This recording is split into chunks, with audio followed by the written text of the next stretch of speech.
Welcome to Women Thrive podcast. This is where you'll get to hear incredible stories of female entrepreneurs, business owners, women from all walks of life. Myself, Raymond Jan, and my co-host Abigail will be interviewing incredible women, hearing inspiring stories of women from all around the world.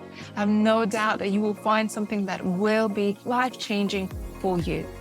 Make sure you hit that subscribe button and join us for our future episodes. Hi, everyone, and welcome to another episode of the Women Thrive podcast. Today, we have Kylie Van Leeuwen. I'm so excited to speak to Kylie today. Kylie is the founder of Elevated Coaching and Consulting Global. She's an experienced executive coaching consultant with over 14 years of experience coaching and working with women from diverse backgrounds. She's passionate about working with organizations to develop social impact and person-centered programs and foster workplace diversity, equity and inclusion and psychological safety. Welcome, Kylie. It's so lovely to have you on the podcast today.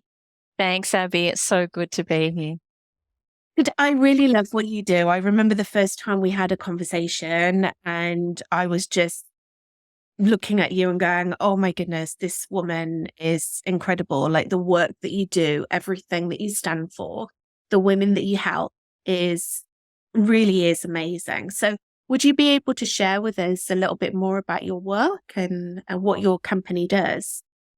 Sure. Thank you, by the way. It's always so nice to hear that people value the work that we do. So my background is about 14 years in the nonprofit space. And part of that journey for me has been working with people who are living with disability.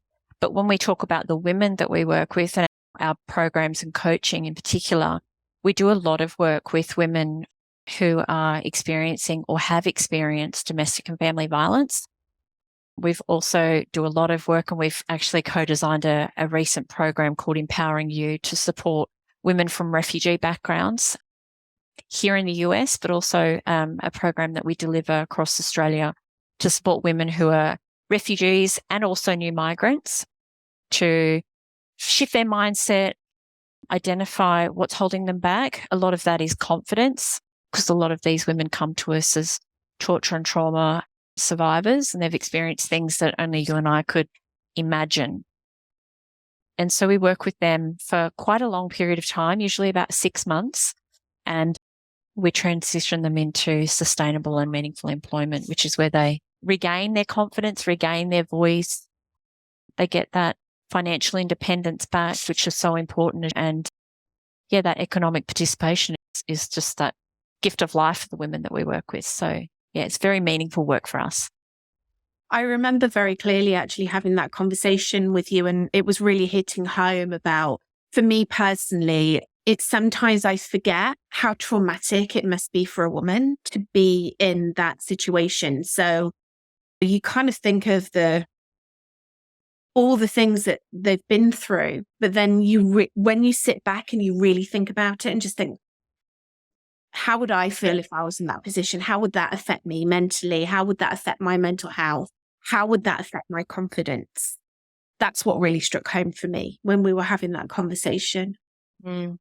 And I'm just in awe of the women that we work with. Before we relocated to the US 3 months ago, I was working with an amazing, and I continue to work with this nonprofit in Australia now, but working with them and their team across all of Sydney, delivering a program for migrant women and supporting them into employment. And so far, that program has supported over 200 migrant women into employment and on their journey to employment. And it never ceases to amaze me just how resilient those women are. And they tell you their story that are often lots and lots of years of trauma, them and their children, their experience. But they tell their story like, yesterday I went to the shop. It's just something that happened to me. And that blows me away that they're still going. I mean, there's so many stories that I've heard that are so traumatic, but I am completely in awe of these women, and they motivate myself and my team and inspire us every single day. So it's definitely a two-way street. Well, as I said, amazing work that you're doing. And congratulations on your move to America. We were we were talking about actually before we hit record. Is I think our audience would be really intrigued actually, because I was saying that sometimes people might just assume from your accent that you're actually in Australia, but you're not. You've moved to America. That's a big move. Yeah, it's been huge. And it took 12 months to go through the visa process and establish the company here last June.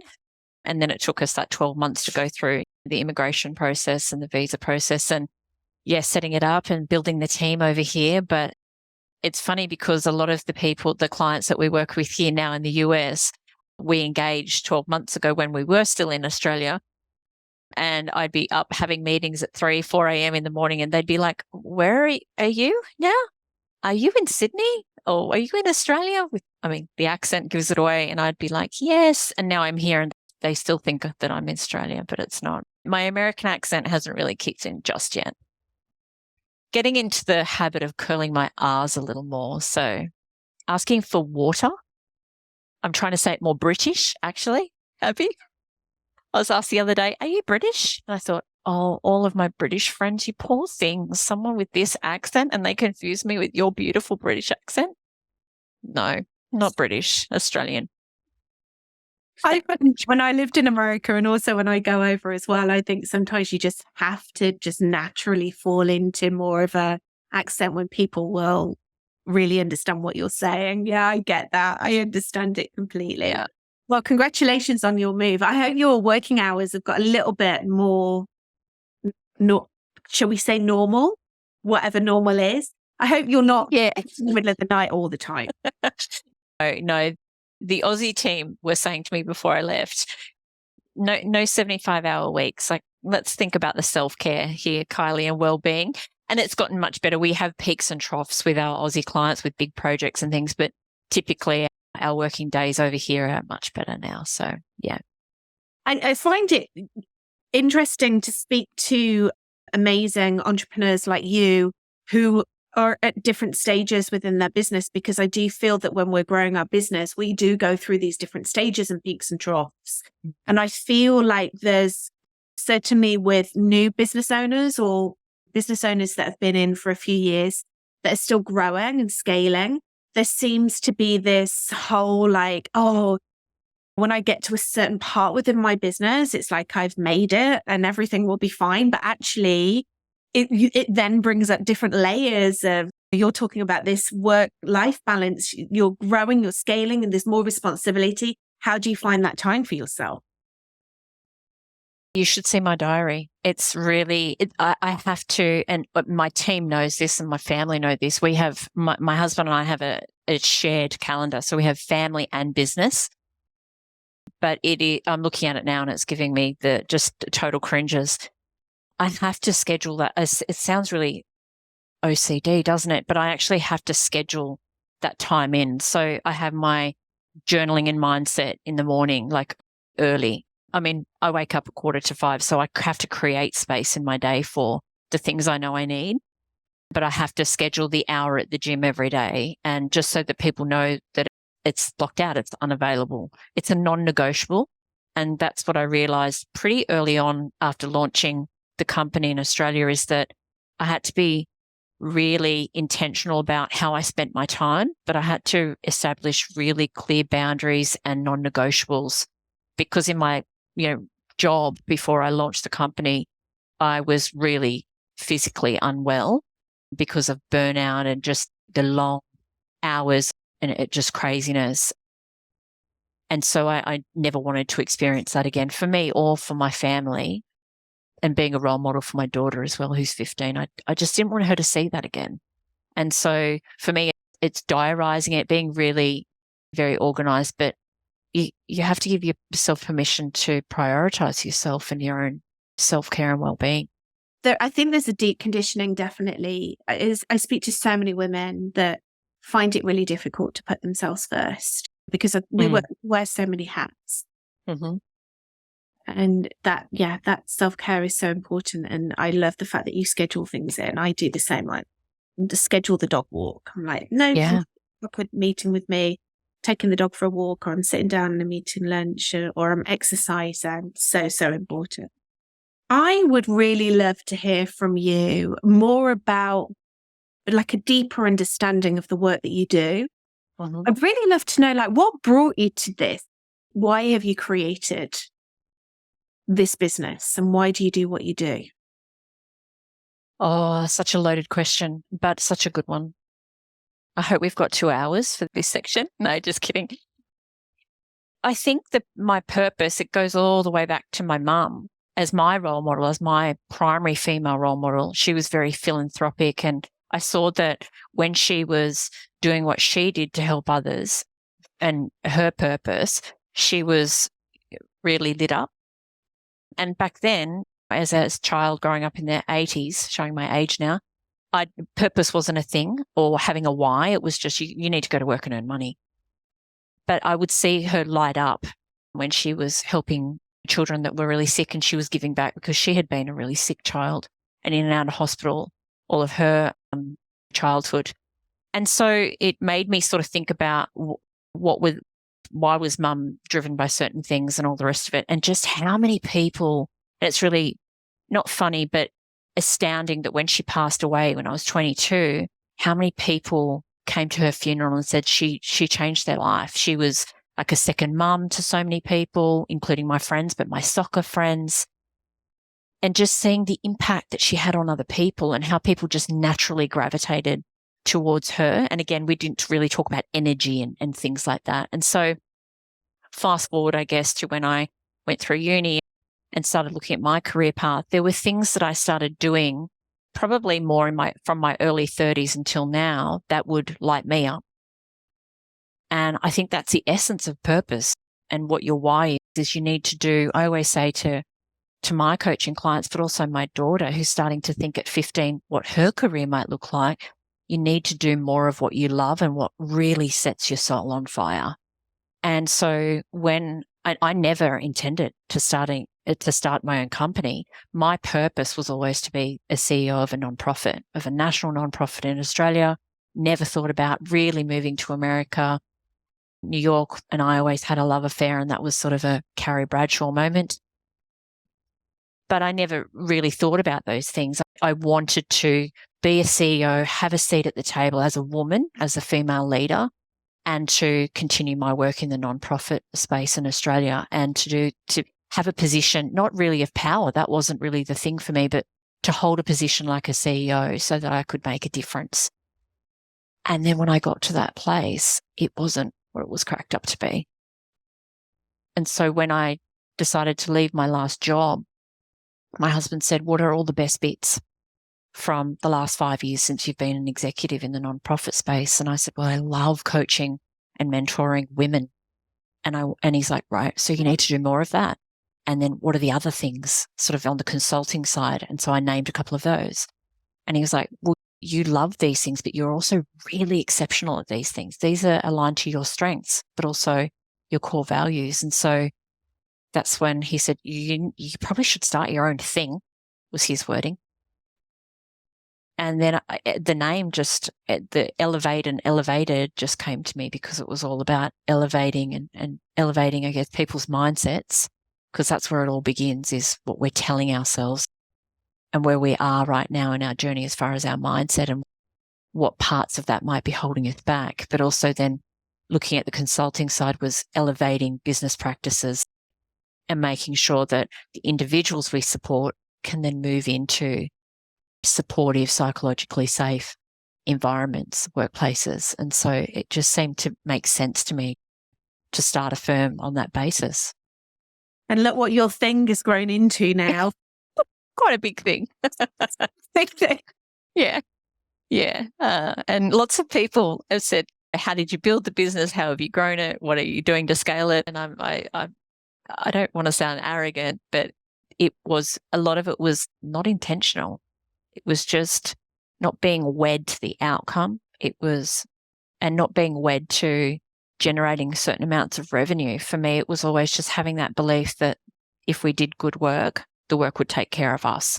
And if we focused on the purpose and the impact, as in co-designing social impact programs with nonprofits and how many women from different backgrounds we want to support into employment, I just had this feeling that the revenue comes, the money comes, but it was being really clear and intentional and conscious about what impact we wanted to have. I love that we get to do this, that we get to build businesses like that. And I think it's very brave also because, again, there's this real thought process, or I guess you can look back at other businesses that have been built in different ways and think, I have to do it in that way. I have to go for the profit. I have to build things that make sense and that have maybe been tried and tested before, but to actually be so purpose-driven and really base that on your values and what you love to do and trust, that will be successful because it's your soul that's creating it. I just think it's amazing opportunities that we have to be able to do that, to build it the way that we want to build it, not based on somebody else's experience or opinions. Yeah, exactly. And my previous job, that my previous employment experience wasn't all positive, and like a lot of people. And what I wanted to do is create something that took the best bits of my leadership journey and all the leaders that I've looked up to, that I've learned from, and continue supporting people that were experiencing unemployment or women from all different backgrounds, but take all the best bits and leave the not so great bits aside and really learn from the mistakes that I've seen leaders make, which is really only focusing on purpose when they say they're non-profit, things like that, or really saying they're one thing externally to stakeholders, but internally being something totally different, creating toxic workplaces that are psychologically injuring really amazing people. And yeah, I wanted to sort of change the narrative for sure. So that's what we do. Kylie, you've mentioned a couple of times about psychologically safe spaces. Can you talk into that? What does that mean? So in a nutshell, we do a lot of the work mainly in workplaces. So we will, in our consulting work, but also in our leadership coaching work, what we do is we go into workplaces and we support leaders, CEOs and leadership teams to understand how to create an environment where their teams feel safe, where they feel included, respected, seen, heard, all of those things that we need. And you know this from the work that you do as well, Abby, is that if people don't have those things, they don't feel like they can speak up or contribute because they're scared of retribution or punishment, or that there'll be consequences, or that they'll be made fun of. And particularly with the groups of people we work with when it comes to supporting people on their journey to sustainable, meaningful employment, a lot of those people are women. A lot of those women are women from culturally and linguistically diverse backgrounds or women of colour. A lot of the other people we support are people living with disabilities. So in the context of that, always say I refuse to work with employers or corporates that don't have a genuine focus on inclusion and psychological safety in their workplace environment, because what happens is we will work with employers, and then if those participants or those individuals have a bad experience and it's actually not a positive workplace culture, or it's quite a toxic workplace culture, what happens is then those people are at risk of further trauma or psychological injury like depression, anxiety, because they've been discriminated against or harassed or just been subjected to unethical work practices. And so that's in a nutshell what we do and why we're so passionate about it. We do a lot of work with employers, a lot of our nonprofit clients. We do a lot of that HR and diversity, equity, inclusion and psychological safety consulting so that they can understand why it's important, like the why behind doing it. And then we consult with them and partner with them on the how part of it. How do they then go on and create those types of safe spaces for all employees, not just particular groups of people? And then we also do a lot of, unfortunately, I'd love to not do any of this type of work, but we also do a lot of consulting and coaching work for individuals that call us and say, hey, I think I'm being bullied, or I think I'm about to be fired or terminated. Can they do this? Is this legal? I need a support person. Can you help me? So we do, unfortunately, a lot of that work, and also work with employees that have acquired psychological injuries whilst in the workplace. I love that you're talking about really helping the employers to understand the why first, that they really understand the impact. I think that when you truly understand the impact, then you can start to put yourself in somebody else's shoes, because it might not necessarily be that they've never been in that situation, or they don't understand like the impact or the consequences. Like, everyone has different experiences, right? Yeah. And it is a kind of a sad conversation as well. It's like you say, unfortunately, these things happen. They still happen. A lot. It's so sad, Abby. Just the individual will come to us needing support for whatever that looks like. But then you see the impact on their spouse, their children. A lot of the time it results in workers' compensation. So they're off on work. So people then lose their purpose, right? They've been in a toxic work environment. They've acquired a psychological injury because of how they've been treated unfairly in the workplace. And then they go on workers' compensation, or they leave completely. They just resign because they can't handle it. And then we do the career coaching side. So we have to be there along this side, this individual. And that's the beautiful work, is seeing them come out the other end and coaching them to prepare for interviews and move forward in their life and career. But the confidence, that it just knocks the confidence out of people having an experience like that. And unfortunately, we're doing a lot of work with men in sort of 50 and over, that bracket at the moment, where they overnight become a shell of the human being that they used to be. They really have no confidence, and it impacts their marriages and their relationships. And that's why a lot of them have got suicidal thoughts, and they can't provide for their families. You can see this huge knock-on effect that it has, all because they were treated in a way, in a manner in the workplace that they should never have been exposed to. Yeah, I'm sure that we can all resonate with that. And I've witnessed that so many times. So Kylie, you were talking about the why and the how.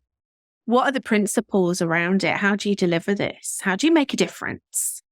Start with the leaders. So understanding, are you interested in engaging us because you have a diversity, equity, inclusion box you need to tick for reporting purposes, right? If any of my clients listening to this, they're probably shaking their heads going, oh, we've heard this so many times. Don't do it if it's just a tick the box exercise. But it's really starting with the leaders and getting that conversation happening around, well, what's your understanding of diversity, equity, inclusion, access, and belonging? What does that mean to you as leaders? Because you're going to be the ones leading this change. And so as a leader, everybody's looking at you as the role model to role model the new and appropriate behaviors, all those things. So we really start with the leaders and understand where the company is right there in their journey. Usually they're right at the very beginning, or funnily enough, they think they're right at the end and they've ticked all the boxes and they're fantastic, until we go in and say, oh, there's actually a lot more you could be doing. This is an evolving piece of work. This isn't, again, a tick the box exercise and then you're done. It's always something that can be improved upon. We talk to the leaders about that, but we also talk about things that don't naturally occur to leaders when they're thinking about diversity, equity, inclusion, and accessibility and psychological safety. Things like how are your meetings scheduled? There's a meeting scheduled. How do they access those meetings? So we talk about accessibility to things. We talk about physical accessibility as well to offices and office spaces. But then we talk about things like language. And we really emphasize the fact that on this journey, things like language matter. So the language we use in the workplace, is it inclusive to all people? Is it respectful? So we really do. The very first thing that we do is we start with the leaders, because usually you can get a really good sense of where they are on that journey and how successful this might be as a change management process with who's leading it. I love that you're saying all of this, Kylie. I think back to, I was a senior corporate leader for many, many years. And I think sometimes when you are, especially when you're managing teams of people and you have a real duty of care to those people, you have to kind of just go on like your natural instincts and what as a kind human being. But actually, when the conversations that then happen in the workplace and really bring that like to your consciousness, is there anything that we're doing that isn't aligned to that? What am I saying? What am I doing? Like really, really thinking about it. And it's like you say, there's going to be an alignment there. So these conversations need to happen. We need to have these conversations. And seriously, don't get me started on these tick boxes, like pledge to do this and we need to set our targets and yep, tick, tick, tick, tick. But actually, what are we really doing about it? Are we practicing what we're preaching? Are we really putting it in? Or is it just like ticking the box to make us feel good? Yeah, we could do a whole podcast on that. Oh, we could. I think we could have a whole new podcast on that, right? Podcast on it, yeah. Especially speaking for you and I, because we've been leaders, like executives and senior leaders as women. And we know that gender is one of those tick the boxes. We need to have this amount of women in leadership roles, this amount of women on the board. But just appointing those women is not enough. What kind of mentoring programs do we have? What kind of environment have we built and are we continuing to build to make sure that women are included? That we're having these conversations with women at the table. Often there's a lot of these DEI efforts that are made and women and gender are a big consideration, but with very little input from women and from different women, from women of colour, from women who are parents or mothers, from women who might identify as LGBTQ. And that's where we talk about intersectionality. It's not just women.